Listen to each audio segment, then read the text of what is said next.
I'll tell you a little story about my first week at Gavroche. The truth is, I'd never been so intimidated in my life. I'd never felt so incompetent, so useless. At the end of that week, Albert called me into his office.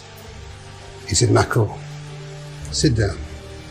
And I thought I was going to get the sack. And he gave me the greatest bit of advice I'd ever been given in my life. He said, "Macron, don't allow the stove to intimidate you.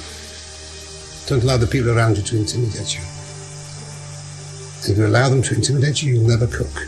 You'll never realize your true potential." On the Monday morning, I attacked the stove. And I survived.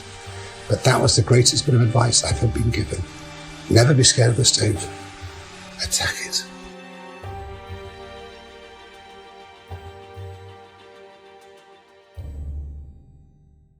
Let's be honest here, regardless if you're just starting to commit to an endeavor or already in deep commitment to an endeavor, there is always that underlying sense of fear, nervousness, and hesitancy lurking beneath, trying to delay us or even prevent us from engaging with that application of efforts. And as a result, we oftentimes ended up procrastinating through distracting ourselves with other unproductive activities, whether it is playing with our phone or just mindlessly staring into the distance. Now, first of all, this feeling is absolutely normal, especially for those of us who value the objective quality of our work, as we always have that agitative and intimidating sense of pressured dread that what we're doing or going to be doing is not going to be or won't be good enough, or at the very least, as good as we've hoped it could be.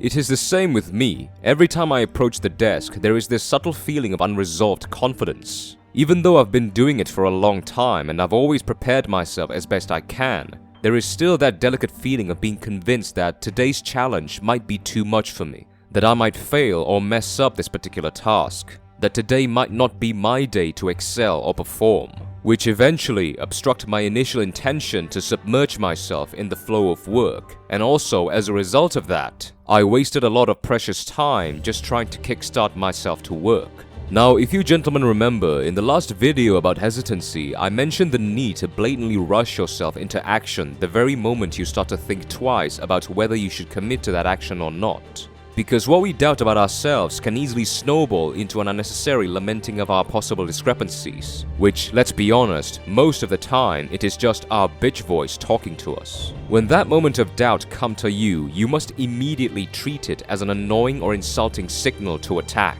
A signal to jump into that gritty domain of effort and work. A signal to just give it all that you can, regardless of everything. Enough being on the defensive, because when you are mentally defensive, it is those fears and doubts that are on the attack, sabotaging your intentions and depleting you away from your two most precious commodities of energy and time. It is always about getting yourself to quote-unquote just start. It's always been the most effective cure to extensive procrastination. Though it might sound and seem like a very cliché or uncomplicated thing to do, what you must realize is that the moment you start working, you have entered that state of flow. All those initial thoughts of fear and doubt will immediately and quite abruptly dissipate by themselves. Because now, your entire mental bandwidth or capacity is entirely occupied with the imminently live task that is in front of you. There will be very little to no room left for worry or intimidation. If you could try to catch yourself just for a brief moment when you start to type that first key on the keyboard, or saying that first word on the mic, or taking that first step for a walk, you will briefly notice that all those underlying feeling of nervousness and anxiousness had been almost entirely eliminated. What remains is you finding your rhythm and momentum within the work that you've just started. And what's crucial is that you don't try to voluntarily occupy yourself with any other thoughts besides what you're working on. Don't ever try to contemplate or ponder around anything else regarding your state of mind. Don't escalate any narrative that your mind is telling you. Don't try to squeeze any hints of doubt or questioning of any kind into that mental frame. Leave them alone and just work. Because that is how most people sabotage their rhythm and momentum, and that is how they eventually choke. Because they carelessly disrupt themselves, and that took away their concentration. Whether the work you're doing is easier than you think, or harder than you think, or more complicated than you think as you are doing them, screw them and focus. Attack with full conviction in your skills, knowledge, and experience. And don't stall or become suddenly skeptic about any other unnecessary niggles within your mind that is unrelated to the task at hand. Remember, fear is not physically real. It is just what we construct in our minds that might present as a potential threat to our livelihood or well-being. But as we all know, what doesn't kill you makes you stronger. Get rid of them by being bold and ferocious with your intentions. Thank you for watching.